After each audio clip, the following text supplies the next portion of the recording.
Nation will rise up against nation, and kingdom against kingdom. There will be great earthquakes, and in some places famines and plagues.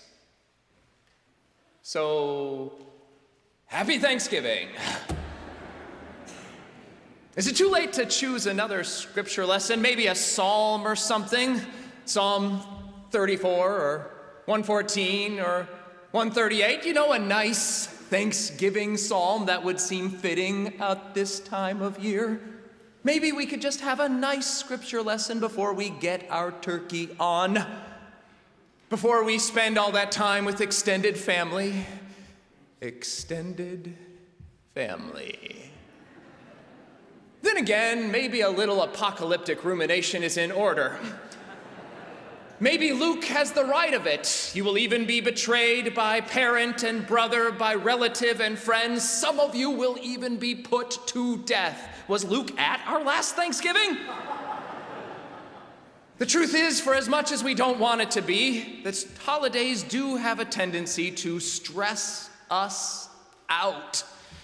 In addition to just dealing with the stressors of the everyday flood of our lives, we also have to deal with this now all-important, all-consuming meal. For some of us, the stress is about figuring out where we're going to spend it, if we'll get an invitation this year. That's part of the reason why we leave the Dining and Caring Center open. We know that some people just need a place to go. Of course, even those of us who have a place to go still have our stresses. What will I make or cook or buy? How long will we spend at my family's house versus your family's house? Will we eat early or the correct way?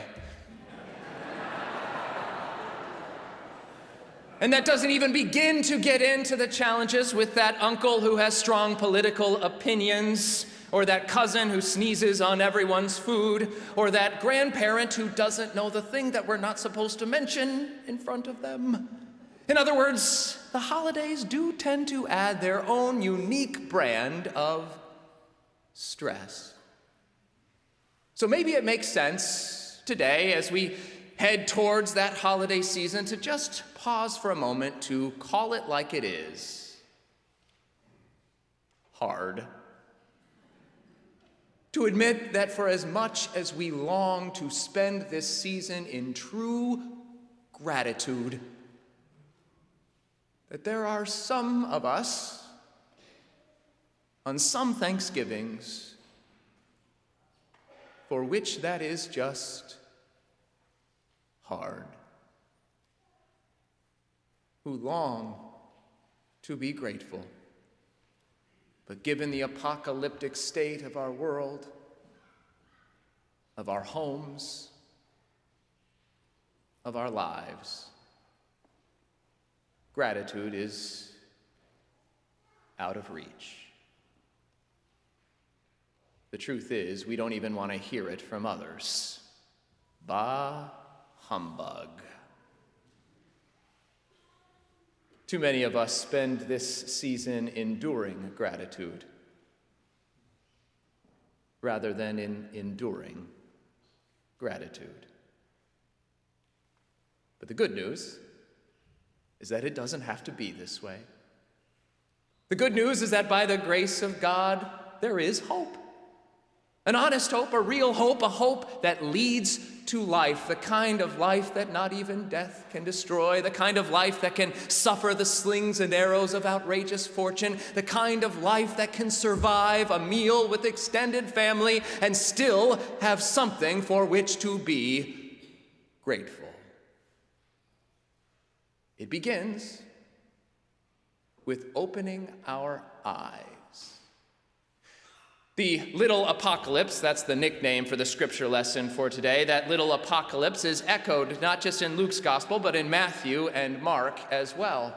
It takes place at the very end of the ministry of Jesus. As he's wrapping things up in one chapter, he will be arrested. So he wants to make sure that they've got what it was that he was laying down, that they're picking up what he's laying down, that they're smelling what he's stepping in. Spoiler alert, they weren't. They didn't really get what it was that he was trying to say. For as much passion and energy that he had put in over the last 3 years to trying to show them the way to life, they just didn't get it. Here is an example. He had just in that exact moment, right before, had been looking at this widow who had been taken advantage of by the temple, who had given all that she had, everything that she had to live on. We might remember that story from a few weeks ago, that she had come to this temple and he was lamenting the oppression, the injustice, the pain that these temple elites had put her through. And as they step outside, some, we're not told who, but some look up at the temple, some of his disciples, and say, "What beautiful stones."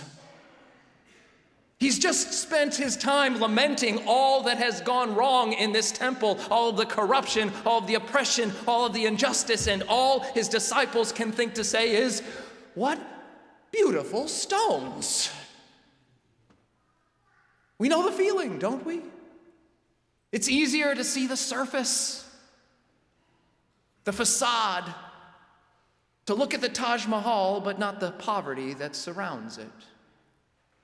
We like to look at the postcard, the neighborhoods that make the postcard, and not really look too far behind it. We in Rochester know something about that, don't we? We can't really blame the city. We want to put our best foot forward. We do it in our own lives as well, right? We want to show people the best parts of ourselves. We don't want them seeing all the rest of it. And while we've always done that, in the last few years, it's become much easier, hasn't it? We can now craft a carefully crafted persona and put it up on social media, that persona that makes it look like we have it all together, like we know exactly what we're doing, like we always look this good. Never mind the fact that it took us 30 pictures to find that selfie that we would use.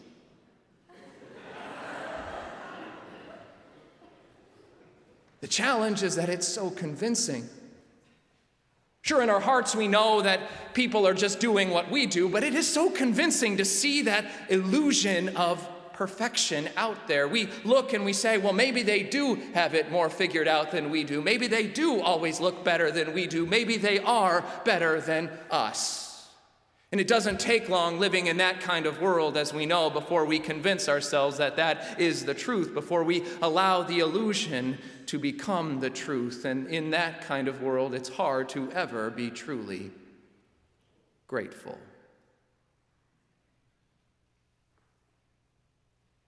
We forget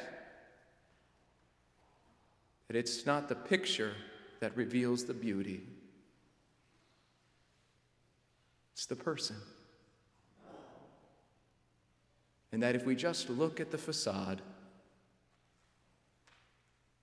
we miss the truth that we are, as we are, enough. That you don't have to be perfect to be loved. Maybe some of us could use that reminder this morning. Jesus hears his disciples admiring the beauty of the temple, and in fairness, he sort of loses it. He goes off. He tells them that there's not a single stone on this temple that will be left standing on top of it. It's the other.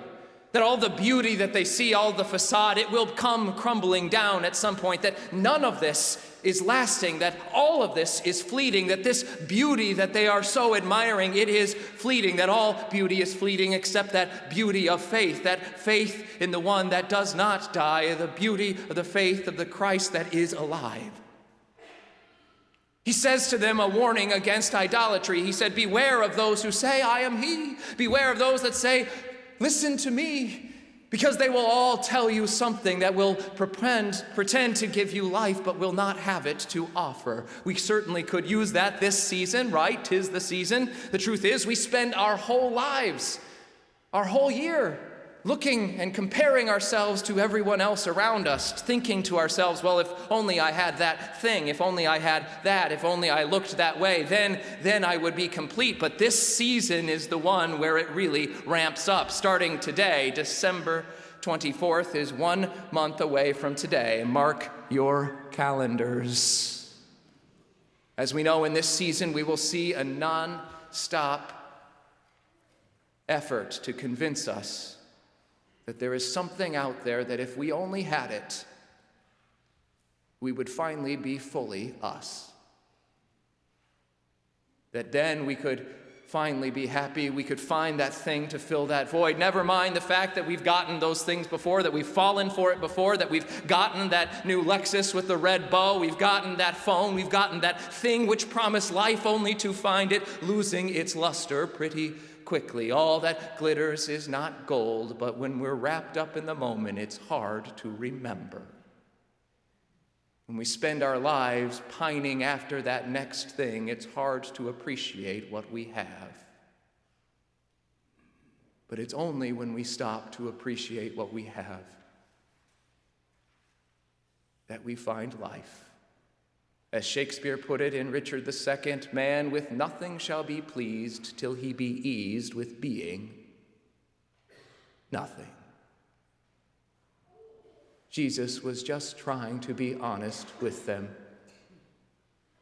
He was trying to remind them that there are going to be times in life when things fall apart.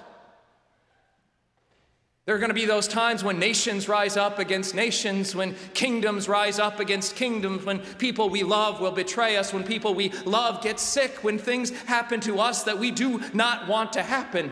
That the promise of faith is not that bad things are not going to happen. No, they do and they will. We know it in our own lives. The promise is not that bad things are not going to happen. The promise is that we won't have to face them alone. And as we know from our own experience, we can face a lot if we know that we don't have to face it alone. Some will remember from last week that Luke was writing to a people who had already seen this happen.